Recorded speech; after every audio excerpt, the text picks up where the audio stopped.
Hello friends, welcome to my channel Joy Technicals and News. আজি আপোনালোকক কেনেকৈ আপোনালোকে ইনকাম সাৰ্টিফিকেট উলিয়াব পাৰিব তাৰ বিষয়ে আপোনালোকক জনাবলৈ চেষ্টা কৰিম। ডকুমেন্টছ আপোনালোকক কি কিটা দৰকাৰ হ'ব এইখিনি আপোনালোকক জনাম আৰু প্ৰসেছটো কেনেকুৱা এইখিনি আপোনালোকে জানিবলৈ নাপাহৰিব। সো সকলো কথা আপোনালোকক ভিডিঅ'টিত জনাম। সো ভিডিঅ'টি শেষলৈকে চাব আৰু যদি আপোনালোক মোৰ চেনেলটো নতুন তাহলে প্লিজ সাবস্ক্ৰাইব কৰি কাষত থকা যেটো বেল আইকন হেতু প্ৰেছ কৰি ৰাখিব। সো ইয়াত আপোনালোকে যেতিয়া ইনকাম সাৰ্টিফিকেটৰ কথা আহে ইনকাম সাৰ্টিফিকেট সাধাৰণতে দুটা ধৰণে উলিওৱা হয়।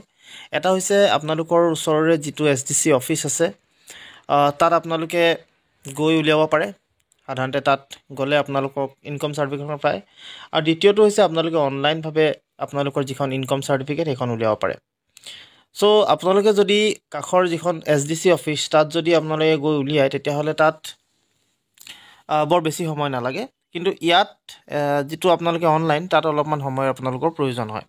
সো দুইটাই এপ্লিকেবল হয়। সাধাৰণতে আজিকালি অনলাইনটো বেছিকৈ দৰকাৰী হয় বা বেছিকৈ একসেপ্টেবল হয়, হেতুও হয় আপোনালোকৰ কাৰণে।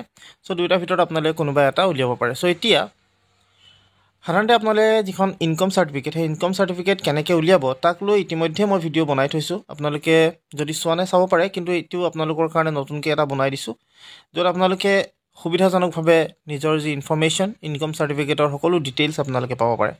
সো আপোনালোকে ইনকাম সাৰ্টিফিকেট বনাবৰ কাৰণে সেৱা হেতুৰ যেটো অফিচিয়েল পৰ্টেল হেতুত আহিব লাগিব। আৰু সেৱা হেতুৰ যেটো অফিচিয়েল পৰ্টেল হেতু হৈছে sewasetu.assam.gov.in। মোবাইলৰ পৰা আপোনালোকে এপ্লাই কৰিব পাৰে কোনো ধৰণৰ ল্যাপটপ বা কম্পিউটাৰৰ প্ৰয়োজন নোহোৱাকৈ।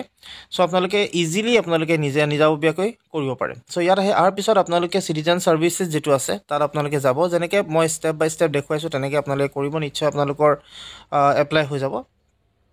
সো ইয়াত যেতিয়া সিটিজেন সাৰ্ভিসেছত ক্লিক কৰিব, ক্লিক কৰাৰ লগে লগে আপোনালোকৰ সন্মুখত আহিব এনেকুৱা এটা লিষ্ট, দীঘলকৈ লিষ্ট আহিব। সো আপোনালোকে তাত কি কৰিব, সাৰ্চ যেটো বাৰ আছে তাত আপোনালোকে ক্লিক কৰিব আৰু তাত লিখি দিব ইনকাম। তাত আপোনালোকে ইনকাম বুলি লিখি দিলে হ'ব। ইনকাম বুলি লিখি দিব। আপোনালোকৰ ওচৰত আহি যাব দুটা অপচন, এটা হৈছে ইস্যুৱেন্স অফ ইনকাম সাৰ্টিফিকেট আৰু দ্বিতীয়টো হৈছে issuance of income certificate KAAC। So আপোনালোকৰ যেটো প্ৰথম অপচন সেই প্ৰথম অপচনত ক্লিক কৰিব, প্ৰসিডত ক্লিক কৰিব। প্ৰসিডত ক্লিক কৰাৰ লগে লগে আপোনালোকৰ ওচৰত আহিব এই পেজটো। ইয়াত আপোনালোকে ৰিকোয়াৰমেন্টত যদি চাই তেতিয়া হলে আপোনালোকৰ ডকুমেন্টছ বিলাকৰ বিষয়ে গম পাব কি কি লাগিব। প্ৰথমতে বিচাৰিছে এড্ৰেছ প্ৰুফ। এড্ৰেছ প্ৰুফ হিচাপে আপোনালোকে যিকোনো এড্ৰেছ প্ৰুফ দিব পাৰে, আধাৰ কাৰ্ডৰ পৰা আদি কৰি যিখিনি আপোনালোকৰ এড্ৰেছ প্ৰুফ হিচাপে আছে সেইখিনি দিব পাৰে। দ্বিতীয়টো হৈছে আইডেন্টিটি প্ৰুফ, অৰ্থাৎ আইডেন্টিটি প্ৰুফ হিচাপে পেন কাৰ্ড, আধাৰ কাৰ্ড এইবিলাক সুটেবল হয় আপোনালোকে দিব পাৰে, বেংক পাছবুক এইখিনি। থাৰ্ডটো হৈছে ল্যান্ড ৰেভিনিউ ৰিচিপ্ট, অৰ্থাৎ খাজনা ৰচিদ। খাজনা ৰচিদখন আপোনালোকে দিব পাৰে, কিন্তু ৰিসেন্ট হ'ব লাগিব খাজনা ৰচিদখন, আগৰ হ'ব নোৱাৰিব। সো হেতু মনত ৰাখিব আচলতে। সো সেইখিনি আপোনালোকে দিব। এই তিনটা বস্তু আচলতে ম্যান্ডেটৰি হয়, আপোনালোকক দৰকাৰ হ'ব। আৰু বাকি সাধাৰণতে আপোনালোকৰ ইয়াত বাকি কিটা বস্তু দৰকাৰ নাথাকে। সো এইখিনি আপোনালোকে যদি যেটা দিব এইখিনি পঢ়ি ল'ব, পঢ়াৰ পিছত এপ্লাই অপচনটোত ক্লিক কৰি দিব। এপ্লাই অপচনটোত ক্লিক কৰাৰ লগে লগে আপোনালোকৰ ওচৰত আহি যাব এই পেজটো। ইয়াত যদি আপোনালোকৰ একাউণ্ট নাই তেতিয়া হলে একাউণ্টটো ক্ৰিয়েট কৰিবৰ কাৰণে যদি যাৰ আছে সেইখিনিও দেখুৱাম, যাৰ একাউণ্ট নাই তাত আপোনালোকে লগইন আৰু ৰেজিষ্ট্ৰেচন দিয়া আছে তাত ক্লিক কৰিব। ক্লিক কৰাৰ লগে লগে বেলেগ এটা পেজ ওপেন হ'ব। ইয়াত এইটো পেজ আহিব আৰু ইয়াত আপোনালোকে new user sign up for Meri Pehchan যেটো পাৰ্ট আছে তাত ক্লিক কৰিব। আৰু ইয়াত আপোনালোকে প্ৰথমতে মোবাইল নাম্বাৰটো দিব, active mobile number. Generate OTP কৰিব, আপোনালোকৰ মোবাইললৈ এটা OTP আহিব। তাৰপিছত এটা গিভেন নেম, আপোনালোকৰ কোনোবা এটা কিবা এটা নাম দি দিব। তাৰপিছত ইউজাৰ নেমটো দিব। ইউজাৰ নেমটো আপোনালোকৰ যেটো মেইল এড্ৰেছ আছে সেইটো দিব পাৰে। আৰু পাছৱৰ্ডটা সিলেক্ট কৰিব, পাছৱৰ্ডটো আকৌ ক্লিক কৰিব, অৰ্থাৎ সেম পাছৱৰ্ডকে দুবাৰ মাৰিব আপোনালোকে। জেন্ডাৰটো দিব, জেন্ডাৰটো কি হয় আপোনালোকে সেইটো দিব। ডেট অফ বাৰ্থটো দি দিব আৰু পাৰ্সোনেল মেছেজ এটা কিবা এটা টাইপ কৰি দিব, আপোনাৰ নাম কি বা তেনেকুৱা ধৰণৰ কিবা, হোৱাট ইজ ইয়োৰ নেম এনেকুৱা ধৰণৰ বস্তু এটা টাইপ কৰিব। আৰু এই তলৰ যেটো ক্যাপচা আছে দেখিছে 5+12 ইয়াত আহিছে, হেতু আপোনালোকে যেটো আপোনালোকৰ ওচৰত আহিব হেতু আপোনালোকে তেনেকৈ কৰিব আৰু তলত ভৰাই একসেপ্ট বাটনটো ক্লিক কৰি সাইন আপ কৰি দিব। কৰাৰ পিছত মই যেহেতু ইয়াত অলৰেডি খুলি থৈছো বা অলৰেডি মোৰ ওচৰত মোৰ একাউণ্ট আছে, গতিকে মই ডাইৰেক্টলি যাৰ একাউণ্ট আছে ডাইৰেক্ট ইয়াত ইউজাৰ নেম আৰু পাছৱৰ্ডটো দিব আৰু সেই যেটো কনসেন্ট বুলি যেটো অপচন আহিছে এই কনসেন্ট বুলি অপচনটোত ক্লিক কৰি দিব আৰু সাইন আপ কৰিব। সো মই এইটো কৰি লৈছো, তাৰ পিছত আপোনাক বাকি প্ৰসেছটো দেখুৱাবলৈ চেষ্টা কৰিছো। সো ইয়াত আপোনালোকে এবাৰ নতুন কৰিছে, আপোনালোকৰ OTP এটা যায়। আপোনালোকে যেতিয়া এটা লগইন কৰিব আপোনালোকৰ মোবাইললৈ OTP যাব, OTPটো ভৰাব, তাৰ পিছত আপোনালোকৰ এনেকুৱা এটা আহিব অপচন। ইয়াত গোটেইখিনি ডিটেইলছ আহিছে। মই যি সাধাৰণতে এপ্লাই কৰি থৈছো গোটেইখিনি ইয়াত আহিছে। সো আপোনালোকেও যি এপ্লাই কৰি থব গোটেইখিনি ইয়াত ডিটেইলছ আহি যাব। সো এতিয়া মোক লাগে যেহেতু ইনকাম সাৰ্টিফিকেট এপ্লাই কৰাৰ কথাটো আছিলে, গতিকে মই যাম সিটিজেন সাৰ্ভিসেছত।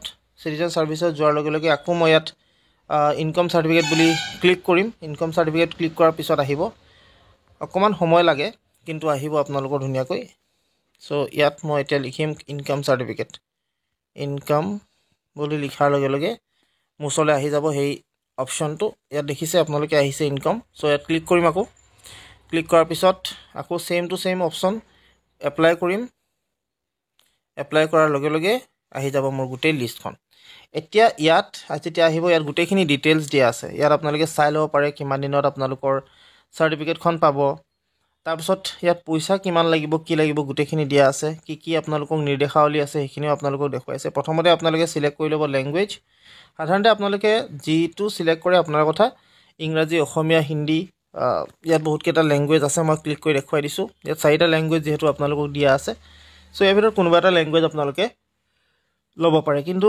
ইংলিশ ল'ব প্ৰায়খিনি ক্ষেত্ৰত যেহেতু ইংলিশ ইউজ হয় গতিকে আপোনালোকে ল'ব পাৰে এতিয়া ইয়াৰ পিছত আপোনালোকৰ থাকিব এপ্লিকেন্টছ নেম ইনকম সাৰ্টিফিকেট সাধাৰণতে আপোনালোকৰ যদি নিজে ইনকম কৰে তেতিয়াহলে আপোনাৰ নামটো দিব যদি আপোনালোকে নিজে ইনকম নকৰে তেতিয়াহলে আপোনাৰ দেউতাৰ নামটো দিব তাৰ পিছত আপোনালোকৰ যেটো জেন্ডাৰ বা লিংগ হেতু আপোনালোকে দিব ইয়াৰ পিছত আপোনালোকৰ আহিব দেউতাৰ নাম সো দেউতাৰ নামটো আপোনালোকে দিব মনত ৰাখিব ইয়াত আপুনি যদি এপ্লাই কৰে আপোনাৰ নামটো যদি দিছে তেতিয়াহলে আপোনাৰ দেউতাৰ নাম আৰু যদি আপুনি নিজৰ দেউতাৰ নাম দিছে তেতিয়াহলে আপোনাৰ দেউতাৰ নাম দিব লাগিব ইয়াৰ পিছত মোবাইল নাম্বাৰটো অটোমেটিক্যালি আপোনালোকৰ ওচৰত ইয়াত আহি যাব গতিকে হেতু আপোনালোকে আকৌ দিয়াৰ প্ৰয়োজন নাই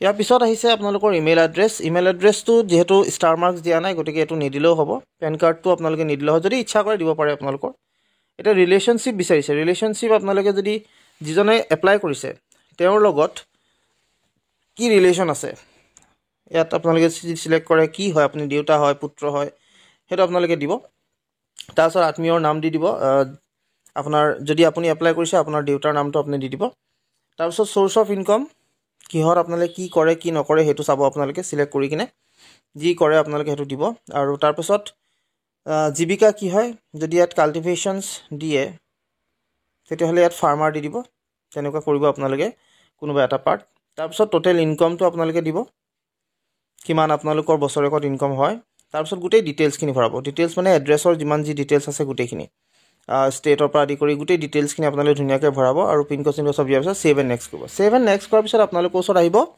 ডকুমেণ্টছ গিটা আপলোড কৰাৰ কাৰণে সো আপোনালোকে ডকুমেণ্টছখিনি যি ডকুমেণ্টছ তাত বিচাৰে সেই ডকুমেণ্টছখিনি আপলোড কৰিব ধুনীয়াকৈ আপোনালোকে এড্ৰেছ প্ৰুফ তাৰপিছত আপোনালোকৰ আইডেন্টিটি প্ৰুফ গোটেইখিনি আপলোড কৰিব আৰু আপলোড কৰাৰ পাছত ধুনীয়াকৈ সাবমিট কৰিব সাবমিট কৰাৰ পিছত আপোনালোকৰ কিবা এটা টকা হয়তো দৰকাৰ হ'ব আপোনালোকে কেতিয়াবা এটো সাধাৰণতে যেটো পইচা হেতুত আপোনালোকৰ একাউণ্টৰ পৰা কাটি যায় কিন্তু ইয়াত আনসাকসেসফুল হয় তেতিয়াহলে আপোনালোকে নতুনকৈ আকৌ কৰিব লাগিব হেতু মনত ৰাখিব সো হেতু আপোনালোকে চাই ল'ব এবাৰ হেতু কৰাৰ পিছত আপোনালোকৰ প্ৰসেস কমপ্লিট হ'ব ৰিসিপ্ট এটা জেনাৰেট হ'ব সেই ৰিসিপ্টটো আপোনালোকে ৰাখিব ৰিসিপ্টখন আপোনালোকে দিব পাৰে আৰু কিছুদিনৰ পিছত আপোনালোকে সেই যেটো নাম্বাৰ পাব অৰ্থাৎ আপোনালোকে যেতিয়া এপ্লাই কৰিব তাত এটা আপোনালোকৰ যেটো ৰিসিপ্ট জেনাৰেট হ'ব তাত এটা নাম্বাৰ থাকিব ট্ৰেকিং আইডি সেই ট্ৰেকিং ৰেফাৰেন্স নাম্বাৰ বুলি কোৱা হয় আৰু সেই ৰেফাৰেন্স নাম্বাৰটো আপোনালোকে পিছত ইয়াত সাৰ্চ কৰিব পাৰে মই দেখাই দিছো ক'ত সাৰ্চ কৰিব আপোনালোকে যেটো ফ্ৰন্ট পেজ আছে সেই ফ্ৰন্ট পেজত আকৌ আহি যাব আৰু ইয়াত আপোনালোকে তলত যদি যায় তেনে ট্ৰেক বুলি অপচনটা পাব তাত ক্লিক কৰিব